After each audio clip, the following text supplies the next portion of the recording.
গৌতম বুদ্ধ হলেন বৌদ্ধ ধর্মের প্রবক্তা। বৌদ্ধ ধর্মাবলম্বীরা তাকে সেই অধিক প্রাপ্তবাদী ও অলৌকিক শিক্ষক মনে করেন, যিনি সবকিছু অর্জন করেছেন এবং নিজের অন্তর্দৃষ্টির কথা সকলকে জানিয়েছেন। একদিন গৌতম বুদ্ধ রাজগৃহে অধিষ্ঠান করেছিলেন। সেই সময় এক আগন্তুক এলেন বুদ্ধের কাছে। বুদ্ধকে প্রণাম জানিয়ে প্রশ্ন করলেন, আমার একটি জিজ্ঞাসা আছে আপনার কাছে, যদি আপনি অনুমতি দেন তবে প্রকাশ করতে পারি। বুদ্ধ হালকা হেসে বললেন, বলো, তোমার কি জিজ্ঞাসাবাদ আছে?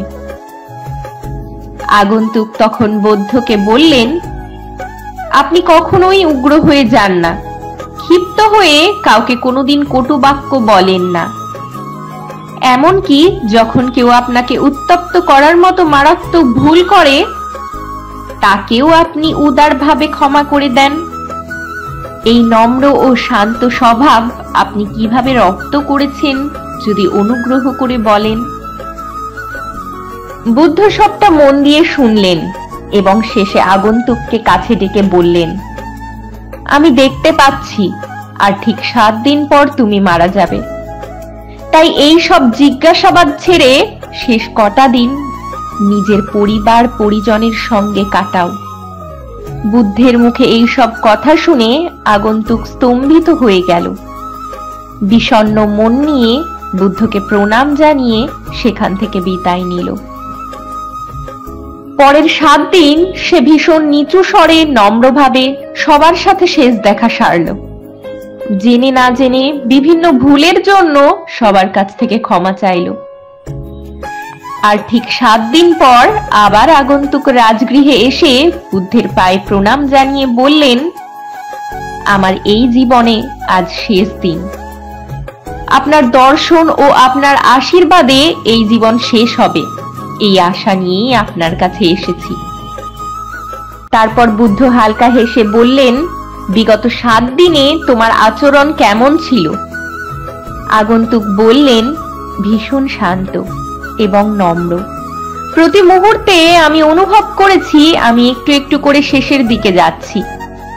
তাই রাগ, ক্ষোভ, ক্রোধ, অভিমান করে অবশিষ্ট সামান্য সময়টুকু অপচয় করতে চাইনি। যার সঙ্গে মিশেছি নম্রভাবে শান্তভাবে কথা বলেছি। তখন বুদ্ধ বললেন, তুমি বোধহয় তোমার প্রশ্নের উত্তর নিজেই পেয়ে গেছো। আমি তোমায় সরাসরি উত্তর দিতে পারতাম, কিন্তু তাহলে তুমি শুধু শুনতে, উপলব্ধি করতে পারতে না। এই জগতে আমরা সবাই আস্তে আস্তে ক্রমশ ফুরিয়ে আসছি। কেউ জানে না কবে সে থেমে যাবে। তাই যতটুকু সময় বেঁচে আছো ভালোবাসা, শান্তি আর ক্রোধহীন ভাবে থাকাই বাঞ্ছনীয়। আর হ্যাঁ, তুমি যাতে নিজেই তা উপলব্ধি করেছো সেই কারণেই তোমায় বলেছিলাম যে তুমি আর ঠিক 7 দিন পরে মারা যাবে। তুমি মারা যাচ্ছ না, তা নিশ্চিত থাকো।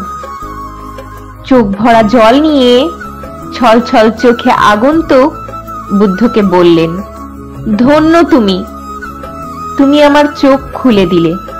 এই বলে বুদ্ধকে প্রণাম জানিয়ে সেখান থেকে চলে গেলেন। আমাদের এই ভিডিওগুলি কেমন লাগে তা অবশ্যই কমেন্ট করে জানাবেন। সবাই ভালো থাকবেন, আবার দেখা হবে।